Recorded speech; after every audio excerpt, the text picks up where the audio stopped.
A popular phrase in the Christian community is, "Be content in your singleness and learn that God is everything that you will ever need." This is an easy answer to a complex issue, shared from the pulpit and in many books. It puts the fault on the one who wants to pursue a relationship and completely ignores the Western culture that is sexually saturated and divided by technology and individualism. I believe this statement has the potential to be dangerous.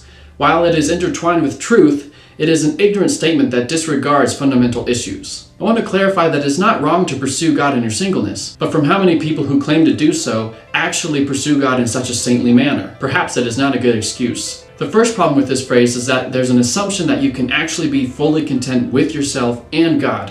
However, there's only one person, excluding Jesus, who was fully content with himself and God and still pursued a helper to be suitable for him. Adam. There was no veil between him and God. Adam was full with God and himself. Though you, living in a sinful world, are never going to be content in your single godly pursuit. Ever. So stop trying to put yourself in these unreasonable expectations. This phrase also gives excuses to ignore fundamental issues. You may not need to pursue God more, but you may need to learn to forgive yourself, learn to love yourself, learn to recognize the hurt in your heart, or to learn to forgive someone else. When these issues are not addressed, the thought of wanting to be in a relationship can be seen as morally wrong. We feel bad and we don't know why. Whenever someone thinks about sex, relationships, commitment, love, they justify the guilty chain around their neck when they say that they need to pursue God more rather than dwelling in His grace and dealing with the issue.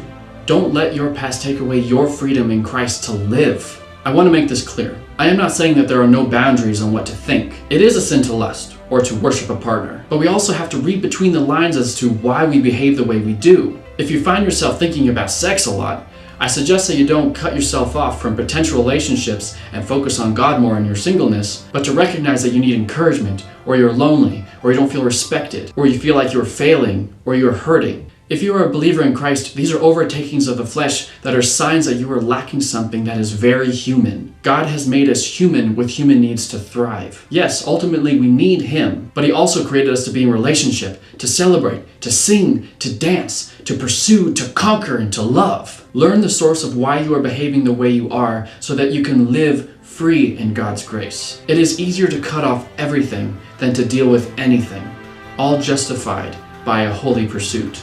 What about Paul and his message about singleness? First, be very careful to compare yourself to Paul. Second, I find people succumb to be like Paul because they can't find anyone to marry. That doesn't sound very good. Third, are you actually diligently pursuing God in your singleness, or are you finding a way to justify your misery? Paul may have been driven by singleness because of his life before Christ. If he killed Christians, what would keep him from sexual activity? We have to remember the humanity of the authors of the Bible. Mixing his drive and focus with his past life's experience can breed a person eager for redemption. While the pursuit of God is very important and honorable, be careful that you are honest with what truly motivates your ambitions. I encourage you to stop wandering around with a big chain around your neck. If you made a mistake, seek forgiveness. If you are promiscuous, find out why. It can be because you were hurt, or you lost something valuable about yourself, or you need to learn to forgive someone else. Cutting away everything in your life and solely focusing on God may not help you grow through these issues, because it is easier to cut off everything than to recognize the source of the problem and then change. Learn to dwell in God's grace.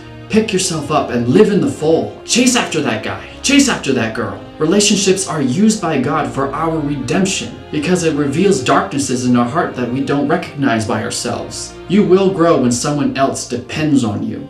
Thank you for watching this video. Please comment. I want to hear your thoughts. What do you feel? What are things that are keeping you from relationships? Do you find this valuable? Let me know. And I'll see you guys in another video, another life. You never know.